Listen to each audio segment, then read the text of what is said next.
We are where we always are with this. Julia Gillard won't quit, Kevin Rudd won't challenge, and we know that she's going to sack anyone who taps her on the shoulder.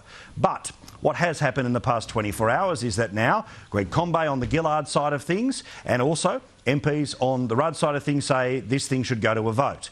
When will the vote happen? Well, I've heard everything from it'll happen tomorrow all the way through till potentially Friday, because you see the Senate is going to stick around for an extra day. So who knows when these things happen, but you know my view is that this bloke wants it on a silver platter. He wants it on a silver platter as presented by Julia Gillard, and we all know that's not going to happen. So I think Kevin Rudd will remain the weak coward that he has been now on 4 occasions to not actually front up and see what's going to happen.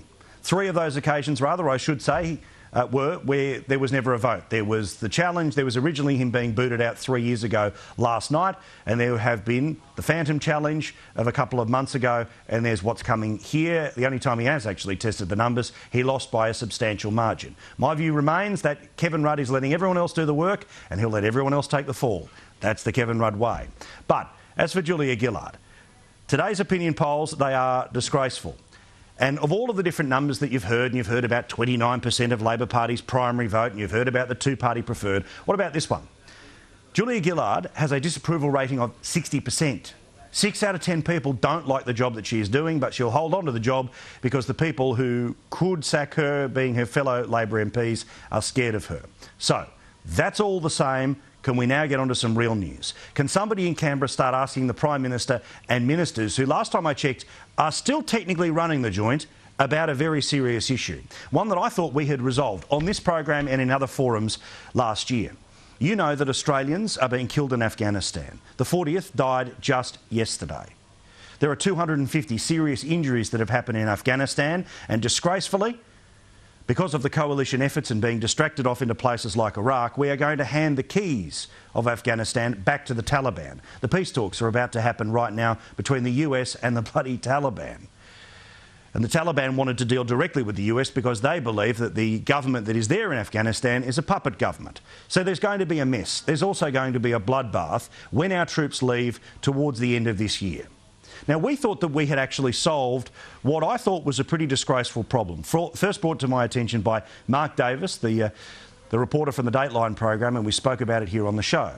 The idea was that there was a question mark over whether the people who have helped the Australian soldiers, chiefly the interpreters, would be coming home with the Australian soldiers.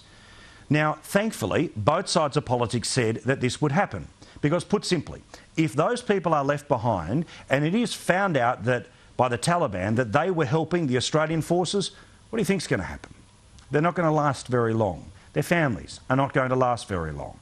So it's pretty obvious. These people must be scooped up, they must be taken care of, they must be brought home. But the Defence Minister, Stephen Smith, has now started to say it's a maybe. How is it a maybe?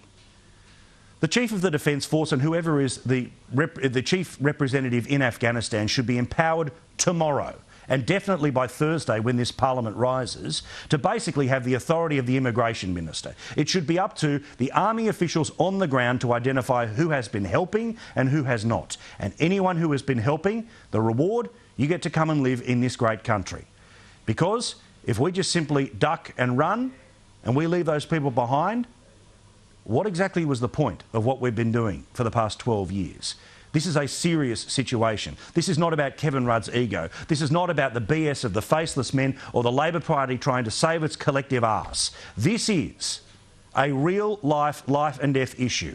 This is something that the opposition and potential future government must raise in question time tomorrow. This is something that reporters, in between facile and stupid questions, asking Julia Gillard as she's going from one office to the other about whether she's going to quit today, could you maybe throw 1 or 2 questions about this? The Australian public want this, and this is what we believe, or certainly what I believe, is part of the moral code when you're the good guys, is that you take care of the people in a country that is in trouble who want to take care of the good guys. Or maybe I have been deluded about exactly what type of a country we are when we go over to places like this and we try to do the right thing. Keen to know what you think, and please, Canberra, just one question tomorrow on something that actually matters rather than the garbage that we have been talking about ad infinitum.